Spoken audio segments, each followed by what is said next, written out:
In Season 1 of The Story of Stuff, we looked at a system that creates way too much stuff and way too little of what we really want. Now we're going to start looking at the stories behind this story of stuff. That's where we'll find ways to turn this situation around. Welcome to Season 2.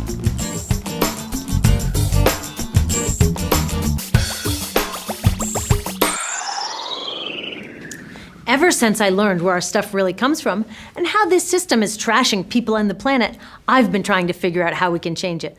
I've read a lot of these. 100 ways to save the planet without leaving your house.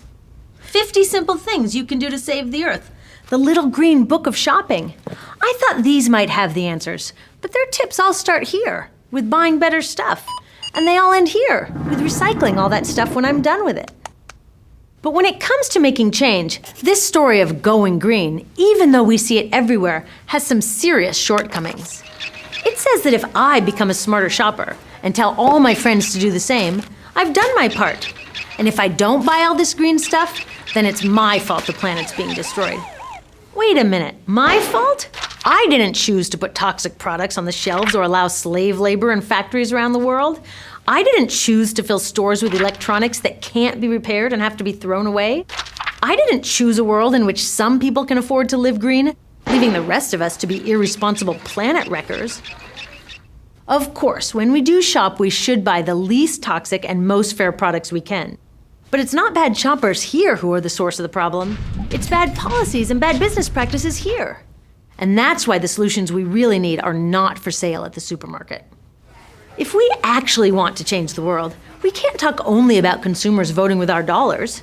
Real change happens when citizens come together to demand rules that work. Look, it is important to try to live green. As Gandhi said, be the change. Living our values in small ways shows ourselves and others that we care. So it is a great place to start. But it is a terrible place to stop. After all, would we even know who Gandhi was if he just sewed his own clothes and then sat back waiting for the British to leave India? So how do we make big change? To answer that question, I went back and looked at Gandhi, the anti-apartheid movement in South Africa, the US civil rights movement, and the environmental victories here in the 1970s. They didn't just nag people to perfect their day-to-day choices, they changed the rules of the game. It turns out there are 3 things you find whenever people get together and actually change the world. First, they share a big idea for how things could be better.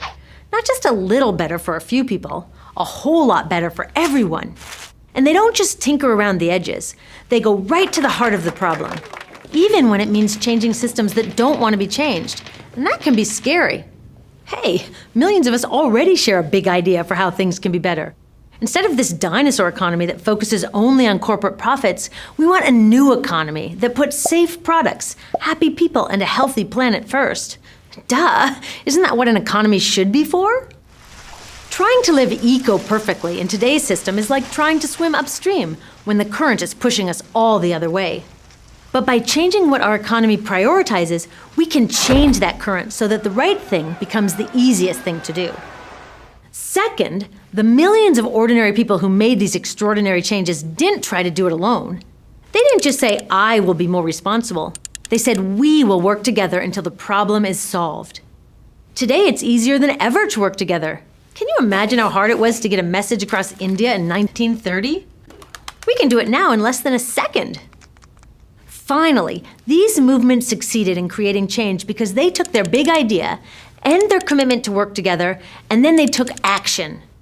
Did you know that when Martin Luther King Jr. organized his March on Washington, less than a quarter of Americans supported him? But that was enough to make change because those supporters took action. They did stuff. Today, 74% of Americans support tougher laws on toxic chemicals. 83% want clean energy laws. 85% think corporations should have less influence in government. We've got the big idea and the commitment. We just haven't turned it all into massive action yet. And this is our only missing piece. So let's do it.